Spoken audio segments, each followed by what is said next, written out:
Hello everyone, मैं आप सबका स्वागत करता हूं चाणक्य कोचिंग सेंटर में। जैसा कि आप सबको पता है, हमारी ब्रह्मास्त्र की series SSC CGL, SSC CPO, CHSL और स्टेट एग्जाम्स के लिए कंटिन्यू है। तो आज उसमें हमारे पास मैथ की क्लास है। तो चलिए शुरू करते हैं आज का लेक्चर, जो कि हमारे परसेंटेज हमारा पिछले 3 लेक्चर से चल रहा है और आज उसका चौथा पार्ट है। तो चलिए देखते हैं आज का लेक्चर। तो आज हमारे पास है परसेंटेज में कुछ क्वेश्चंस, कुछ इंपॉर्टेंट कॉन्सेप्ट्स जो आपसे काफ़ी बार एग्जाम में पूछे जाते हैं और काफ़ी इंपॉर्टेंट भी हैं। तो चलिए वन बाय वन उनको डिस्कस करने की कोशिश करते हैं। तो फर्स्ट आपके पास जो केस है वो है न्यूमिनेटर अपॉन डिनोमिनेटर का। लेट्स से मैं ये कहता हूँ कि न्यूमिनेटर जो है, अगर मान लीजिए कोई परसेंटेज इंक्रीज डिक्रीज हो रहा है suppose, और डिनोमिनेटर में भी कोई परसेंटेज इंक्रीज डिक्रीज हो रहा है, तो वो हमेशा एक्स अपॉन वाई फॉर्म में इंक्रीज डिक्रीज, ठीक है ना। तो न्यूमिनेटर 20% इंक्रीज हुआ तो 120% हो गया, डिनोमिनेटर 40% इंक्रीज हुआ तो आपका 140% हो गया। 100 था ना, 100 से तो 20% 40% हो जाएगा। तो रिजल्ट आया 24/21, जो कि यहाँ पे लिखा हुआ है। तो परसेंटेज है परसेंटेज, 0 से 0, 12 के लेवल में 2 पे जाएगा, 2 7 पे जाएगा, 7 दूनी 14, 7 के 21। तो न्यूमिनेटर अपॉन डिनोमिनेटर 2 ऊपर जाएगा, आंसर आएगा 4/। तो आई होप कि आपको ये पहला क्वेश्चन भी क्लियर होगा। तो चलिए चलते हैं अपने अगले क्वेश्चन पर बेटा। The next question we have that the numerator of the fraction is increased by 200%, which is 300%. Denominator is decreased by 50%, that means we have just 50% over here, and its result become 3/। 50 के table में 6 पे जाएगा, 3 2 6। तो मैं numerator upon denominator आपसे कह सकता हूँ 1/। ठीक है, तो आपके पास रिजल्ट आ जाएगा कितना बेटा, 1/। तो चलिए अगला क्वेश्चन देखते हैं। द नेक्स्ट क्वेश्चन भी है कि कहता है if the numerator of the fraction is increase by 250% and the denominator is decrease, नहीं डिक्रीज नहीं आएगा यहाँ पे बेटा, इंक्रीज आएगा, increase by 400%, then the result on fraction 7/17, find the original fraction. तो न्यूमिनेटर 250 बढ़ा तो इसमें 350% हो गया, डिनोमिनेटर आपका 400% बढ़ा, इसका मतलब वो 500%, और रिजल्ट आएगा 7/7। तो परसेंटेज है परसेंटेज, 0 से 0, 5 के टेबल में 7 पे, 5 के टेबल में 10 पे, 7 से 7 कटेगा, तो न्यूमिनेटर अपॉन डिनोमिनेटर बेटा आपके पास है 10/7। Is that clear. तो चलिए बेटा आप चलते हैं अपने अगले क्वेश्चन पर। The next question which is very important guys, ये काफी इंपॉर्टेंट है। कहता है two numbers are respectively 25% and 20% less than the third number, what percent is the first number of the second. ये पहला नंबर दूसरे को देखना। तो लेट्स सपोज हमारे पास तीन नंबर है 1 2 3। तीसरा 100 होगा, पहला इज 25% लेस देन, तो 75, दूसरा 20% मतलब 80। तो आपको बताना है कि 75 80 का कितना परसेंट, ठीक है। अब सीधी सी बात है कि देखो 80 इज कंसिडर एज 100%, तो हमें 75 की वैल्यू बतानी है, ठीक है। तो हमें अगर मान लीजिए 5 की वैल्यू दे रखी है तो 75 निकल आएगा भाई, 80 में से 5 में 75, तो 5 की वैल्यू निकालो, 5/18 कितना होता है, 1/16, और 1/16 मैंने पढ़ा रखा है 6.25% होता है। इसका मतलब ये 6.25% है। तो आपने 80 में से 5 माइनस किया, क्या आया 75, तो 100 में से 6.25 माइनस करेंगे आएगा 93। Is that clear to all. Okay बस आ गया आंसर, ठीक है। तो चलिए बेटा अगला क्वेश्चन देखते हैं। The next question we have, let's say he said that the number respectively as 30% and 37% less than the third number. Then second number is what percent less than the first number. तो मान लीजिए हमारे पास तीन number है, 37 पहला number 100 है, दूसरा number 30% कम है 70, तीसरा नंबर 37 कम है दैट इज 63। तो कह रहा है सेकंड नंबर पहले से कितना कम है, कितना कम दिखाई दे रहा है 7, किस पर बच्चों। तो बेटा आपके पास आंसर आएगा 9%। Is that clear. तो ये जो है बेटा इस क्वेश्चन का क्या हो जाएगा आंसर। तो चलिए अगला क्वेश्चन देखते हैं। Is The next question is again very important. Two numbers are respectively 68% and 26% greater than the third number. The first number is 1% of second. तो ध्यान दीजिए कि आपके पास तीन नंबर है, पहला नंबर 100, तो ये 168 है क्योंकि 68% आ रहा है, दूसरा नंबर 26 है तो 126। तो आपने बताया ये 168 है, ये 126 का कितना परसेंट। ध्यान दीजिए, इसको मल्टीप्लाई करके 100 से कैलकुलेट करोगे तो आपका समय बहुत जाएगा। तो मैं आपको एक चीज समझाता हूँ, आपने 168 की वैल्यू निकालनी, 126 का कितना, 126 itself consider as 100%, तो आंसर 100% से ज्यादा हो कितना 40। तो मैं इसको तोड़ के ऐसे लिख सकता हूँ, तो अगर थोड़ा और ब्रेक करूँ तो मैं लिख सकता हूँ 126 divide by 126 into 100 plus 42 divide by 126 into 100। तो ये इससे खत्म 100% तो ये आ गया, और ये इससे खत्म तो ये आ गया 33.3। तो आंसर आएगा 133.33%। Is it clear? तो आई होप कि आपको ना ये वाला क्वेश्चन भी क्लियर हो गया होगा अच्छे से। तो चलिए बेटा चलते हैं अपने अगले क्वेश्चन पर। The next question is two numbers are respectively 50% and 80% less than the third number. By how much percent is the second number is to be enhanced to make it equal to the first number? तो हमारे पास तीन number है, पहला 100 है, दूसरा 50 कम है, 50 हो गया, एक 80 कम है तो 20 हो गया। अब कहते हैं जी दूसरे नंबर को कितना बढ़ाएं, है ना? ठीक है, by how much percent the second number is to be enhance to make it equal to the first number. इसका मतलब ये होगा कि दूसरा नंबर कितना बढ़ाएं, तो वो आपके 30 बढ़ेगा। किस पर बढ़ेगा? 20। तो 0 से 0 कटेगी, 2 के टेबल में 5 पे जाएगा, आंसर आएगा 150%। तो अगर आप अपने सेकेंड नंबर को 150 बढ़ाएंगे ना, तो आपके पास जो आंसर है वो सही है। ठीक है, तो चलिए बेटा चलते हैं अपने अगले क्वेश्चन पर।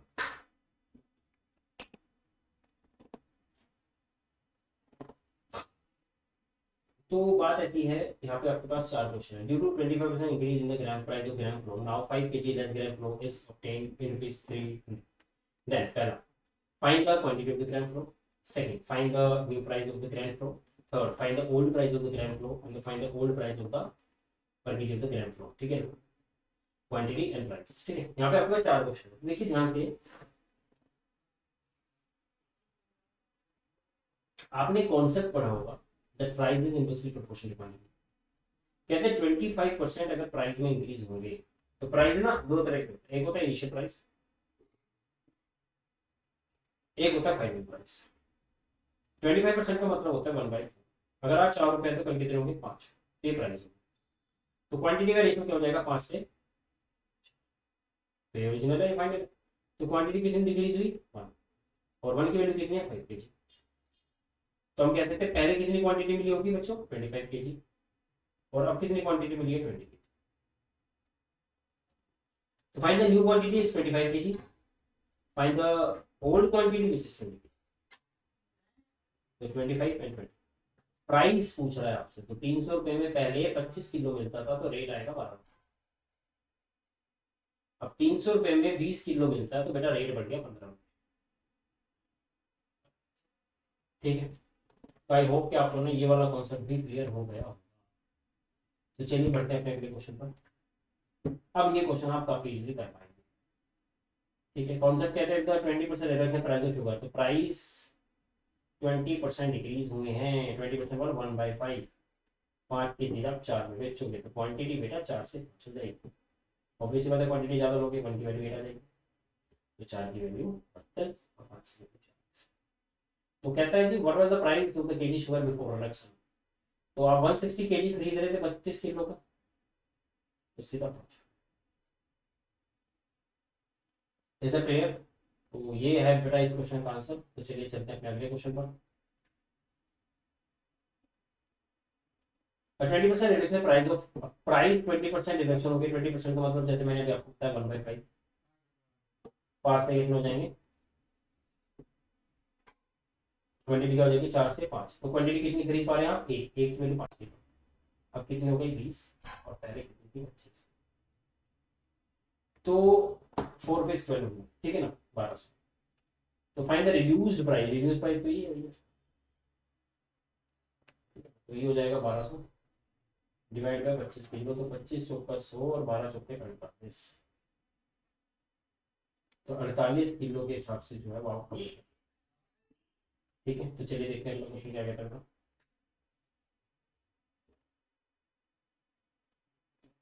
An increase in 20% in the price of sugar, 4 kg sugar is less available in ₹120। तो प्राइस अगर आपके 20% इंक्रीज हो रहे हैं, जो कि 1/5 में 5 से कितने हो गए? 6। और क्वांटिटी क्या हो जाएगी? 6 से 5। 4 किलो रिड्यूस है, 1 की वैल्यू 4 है, 6 की वैल्यू 24, 5 की वैल्यू 20। तो कहता है find the initial price. Initial तो यही है 120 डिवाइड बाई 24, आपके पास आएगा 5 रुपये। तो आपके पास मेरे बच्चों आंसर आ जाएगा। ऐसा क्लियर? तो आई होप कि ना आपको ये चीज़ें जो है अच्छे से क्लियर भी हो रही होंगी। ठीक है,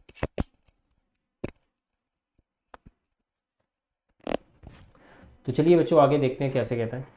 next question, a reduction of 20% in the price of the sugar, a consumer can buy 3 kg more sugar in 120 rupees। तो सीधी सी बात है कि बच्चों देखो प्राइस जो है वो 20% डिक्रीज हुए हैं। 20% का मतलब है 1/5, 5 से कितने हो गए 4, प्राइस क्वांटिटी हो जाएगी 4 से 5, एक बढ़ गई 120 पर। ठीक है, तो एक मिनट, 3 kg खरीदेंगे ज़्यादा तो एक की वैल्यू बेटा 3 kg हो गई, तो 4 की वैल्यू 12 और 5 की वैल्यू 15, तो 120 पर इनिशियल प्राइस, तो 12 kg के हिसाब से क्या आ जाएगा 10 rupees.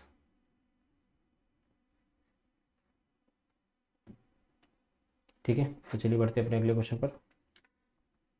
The next question based on population based question guys. आपको एक बात पता होनी चाहिए कि जो पॉपुलेशन जब बढ़ती है तो सबकी बराबर बराबर बढ़ती है। ठीक है, अब कंसेप्ट ये है कि अगर मान लीजिए पॉपुलेशन में 5% का इंक्रीज हो रहा है हर साल,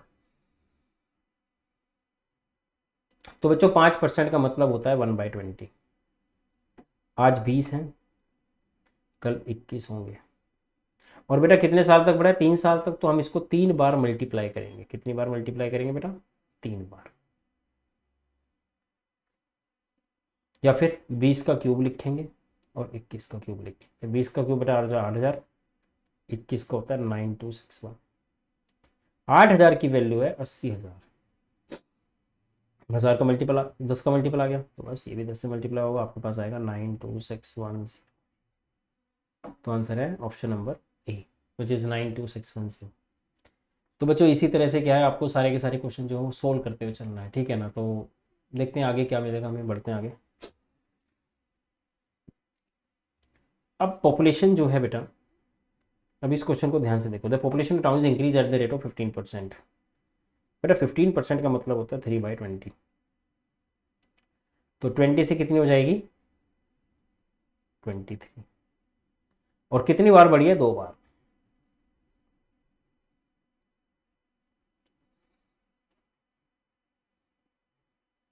the present population is this, तो मतलब इसकी वैल्यू 108,445 है, तो ये आपका 2 पे जाएगा। अब ये किसकी वैल्यू है, ये क्या है नहीं पता, तो लेट्स टॉक अबाउट इट। 108,445 को हम लोग करेंगे 529 से डिवाइड और मल्टीप्लाई करेंगे 400 से। थोड़ा ना लॉजिकल रहो बच्चों, अगर आप इसको डिवाइड करने बैठोगे तो 108,445, जब आप 529 से करोगे तो 529 का डबल आएगा 1058, और 14 में से 8 गए 6 और 7 में से 5 गए 2। ठीक है ना, तो आपके पास ये 4 आ जाएगा, फिर आप 0 लगाओगे, फिर 5 आएगा, तो ये 5 पे चला जाएगा सीधा, 205 आएगा। तो कोई दिक्कत नहीं है, हम 205 से इसको मल्टीप्लाई करते हैं, बट टाइम वेस्ट होगा। देखो ये एक ऑड नंबर है जिसमें 5 लगा हुआ है, तो अगर मैं 5 कॉमन ले ली तो ऑड नंबर को 5 से ही मल्टीप्लाई करना है। अब ओड नंबर को 5 से मतलब odd number multiply by 5 into 400 2000, divide by ये क्या है, ये भी एक ओड नंबर है। जब आप ओड नंबर से ओड नंबर डिवाइड करोगे तो आपके पास ओड नंबर ही आएगा, तो 2000 इंटू एक ओड नंबर होना चाहिए। देखो 79,000 है, 79 इंटू 1000 है, ये नहीं हो सकता, ओड नंबर इवन है।